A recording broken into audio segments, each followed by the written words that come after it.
hit my head up against the wall a few thousand times, and I came up with something. So what I want to do first is kind of tell you a little bit about myself, kind of like where I came from, because right now you're just like, oh, that's the guy that plays drums, and he's a Young Life leader. And he's my dad. Frank's. You play guitar too. I play guitar too. I do everything, but yeah, I'm Superman. Sure, whatever. And you have a. Okay, back to my stuff. So anyways, so I figured I'd tell you about a little bit about myself. When I was younger, my parents were never married to each other. Like, my dad's married to people, but I said some people. Yeah, there's more than one. But you know, my dad actually left me before I was too young to even remember. So if he had asked me like memories of him when I was like a baby, there are none whatsoever. And actually, he wasn't in my life until my junior year of high school. He'll come in, hang out, and leave, and come again. So it was like one of those things where I told myself, you know what, I'm fine, I'm okay, right? He hasn't been there for years. He hasn't been there since all these other times of me graduated through my careers in school and doing all kinds of awesome things that, you know, little kids do, you know, like walk and cry, poop a lot. And so I figured this whole time, you know, I'm okay. You know what? I do not need him. I do not need him in my life. I'm fine. I was fine without him before. Why would I need him now? I think a lot of times we do that to ourselves all the time. We tell ourselves things and we try to believe them as much as we can, but there's always something that will come up where it's just like, slap in the face, and you're just like, what just hit me? Like I said, this whole time I was telling myself, you know what, I'm okay. I do not need him. I'm fine, I'm happy. Do you guys watch WWE wrestling? Woo! No? Yes! In Chicago! Yes! Yes! Yes! Yes! We do that when we win the game of whatever. But anyway, so anyways, I was a huge wrestling fan. I always watched Raw and SmackDown every night, no matter how late it was. My mom always telling me to go to bed. I was like, no, I'm watching wrestling. I didn't care what was going on. And one of my favorite wrestlers was Eddie Guerrero. And he was like this real cool guy. Yeah, you know who he is. He's the guy that came on the Low Rider. I lie, I cheat, I steal, you know. He's a real cool guy. Yeah,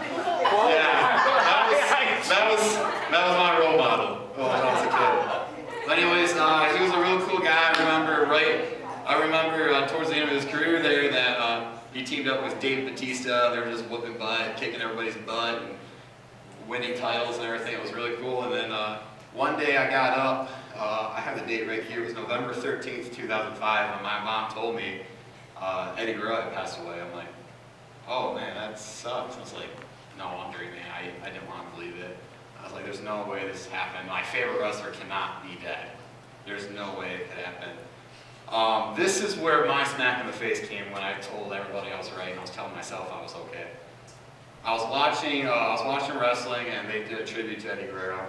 And there's all of his co-workers or co-wrestlers, whatever. They're talking all these good things about him, like how he was a good friend and all this stuff. And I was talking about how much of a family man he was and how, you know, how good he treated his wife and his kids. And I remember this and watching some home videos of him just playing with his 3 girls, and I was just like, I started crying. For one, I was already upset that my favorite wrestler died. I was already broken because of that. And then I watched him down there with his girls and just playing with them and being a father to them, and I started crying. I was bawling my eyes out. I was just like, this is what a father should be like.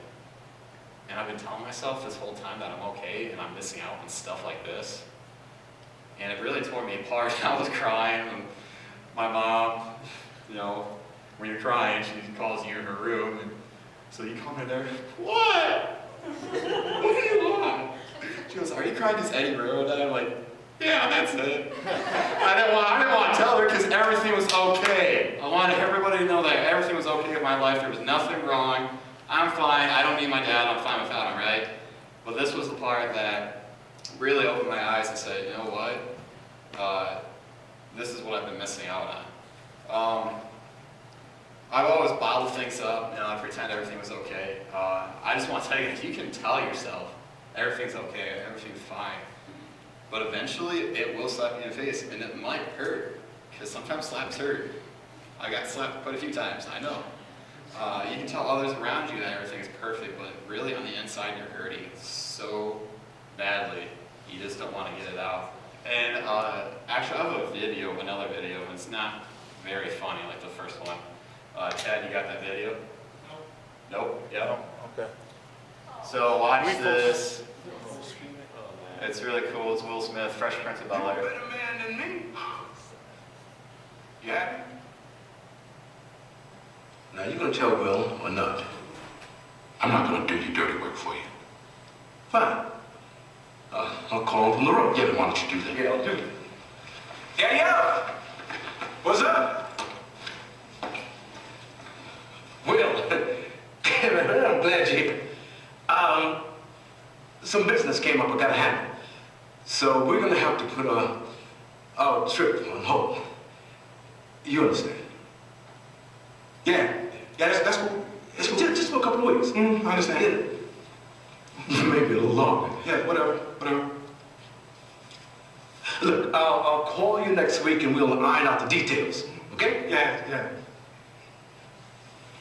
It was great seeing you, son. You too, Lou.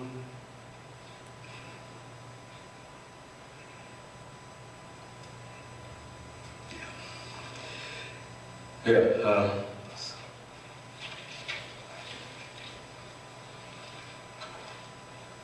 I'm sorry, Will. You know what? Actually, this works out better for me. You know, the slummies of summer come to class wearing next to nothing. You know what I mean? Well, it's all right to be angry. Hey, why should I be mad? I'm saying, at least he said goodbye this time. I just wish I hadn't wasted my money buying this stupid present. I'm sorry. If there was something that I... Hey, you know what? You ain't got to do nothing. Like, ain't like I'm still 5 years old, you know?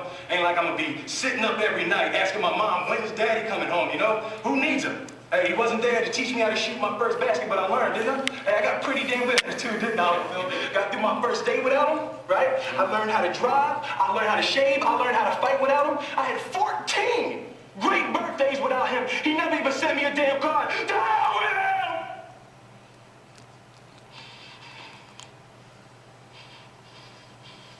I ain't need him then and I don't need him now. Will. Now, you know what, Uncle Phil? I'm gonna get through college without him. I'm gonna get a great job without him. I'm gonna marry me a beautiful honey, and I'm having me a whole bunch of kids. I'm gonna be a better father than he ever was. And I sure as hell don't need him for that, because ain't a damn thing he could ever teach me about how to love my kids.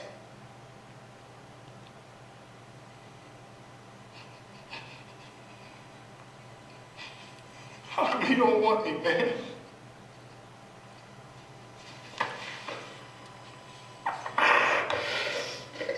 That video right there, you can stop it right there. You should keep it up though. I want to tell you the story behind the scene real quick. That last part, this scene was actually supposed to be Will Smith. He was supposed to blow off the whole situation. He was supposed to say, everything's all right, I don't need my dad, I'm fine with that. And that was supposed to be the end of the clip. But what you guys may not know, that last part, Will Smith grew up, same situation, his dad was never there for him. He never knew his dad. So this scene here is really real for him. And that last part there, when he looked down and said, why didn't he want me? And he gave Uncle Phil a hug. That wasn't between actor, character and character, that was between actor and actor. That was real, that was raw emotion. So now that you guys know that part, play that last part again. Through college without him? I'm gonna get a great job without him. I'm gonna marry me a beautiful honey, and I'm having me a whole bunch of kids. I'm gonna be a better father than he ever was. And I sure as hell don't need him for that, because ain't a damn thing he could ever teach me about how to love my kids.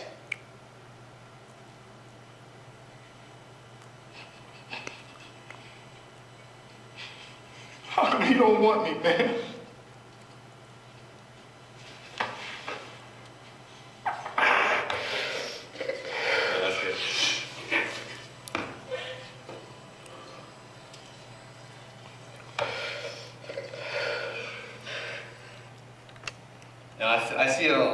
I see myself in this, I see a lot of people in this, where we shrug off all of our problems.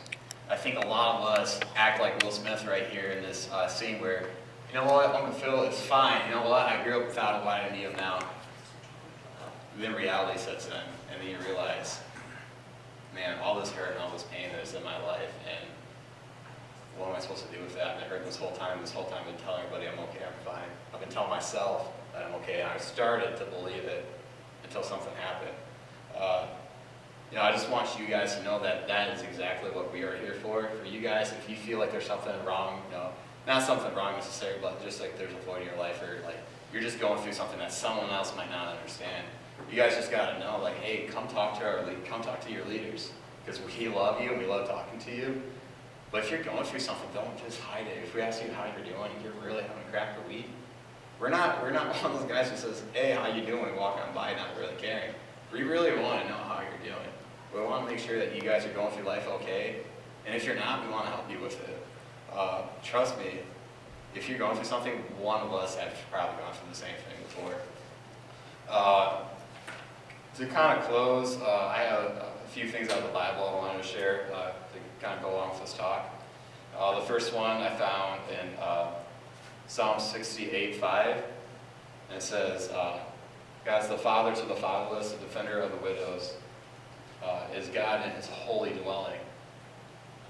So he's a father to the fatherless, and I think that goes way more beyond just having that void in our lives. Any void that we have in our lives that we need, that we feel like we need to fill, that we fill with other things or fill with just saying, it's okay, I don't need it anyway. Once you realize that God can, and I see that a lot in my life, that I did have a lot of bitterness towards my father, and realizing that, hey, why wasn't he there for me? And it took me a long time to figure out that, God's my daddy, he can take care of things, and you know what, it really will be okay. I'm not just lying to myself, it really is okay. There's another part I found, Jeremiah 29:11, and I love this one. It says, for I know the plans I have for you, declares the Lord. Plans to prosper you and not to harm you. Plans to give you hope in the future. So not either does God want to fill that void for us. He knows what he has planned for us in the future. He doesn't want hurt in your life. He doesn't want you to pretend everything's okay. He wants everything to be all right for you. Because it says, I want to give you a hope and a future. He doesn't want to give us hell and devastation. No, he wants the best for us. And there's one more I want to share too real quick. It's in Proverbs 3, 5-6. And this is how you do this. It says, trust in the Lord with all your heart, and do not lean on your own understanding. In all your ways acknowledge him, and he will make straight your paths. So we sit there and say, okay, everything's okay. Everything's fine. But you know what? Until you can actually put all your trust into God, and trust me, I know it's hard because I've been there trying to trust in Jesus. Especially trying to go to school and all your friends are like, that's stupid and lame. But you know what? I promise you, it's not going to be easy, but it's definitely going to be worth it in the end. That when you put your trust in him, that he will then show you his plans and everything, that he'll make that path clear to you, and he will fill that void in your life. Kind of just to give you a little update of what's going on with my life today. I don't have any grudges against my dad at all. In fact, I'm one of the only ones in my family that will talk to him, and I tell him I love him all the time. I think that's very important. And I do believe that that void has been filled. I believe that God has put a lot of different father figures in my life to kind of help fill that void. I mean, I know it's not exactly having that, same feeling of actually having a dad there, but you know what? I'm pretty stinking happy. And God is my father too. And he can fill a void no matter how big it is, or how small it is, or how big you think it is yourself, or how much you want to push it down. And I believe that, if you have a void in your life, you just come to God, he's more than happy to fill it. Because I knew he was more than happy to fill mine and make me feel this great. That's the end of my talk. I'll just like to pray over you guys real quick.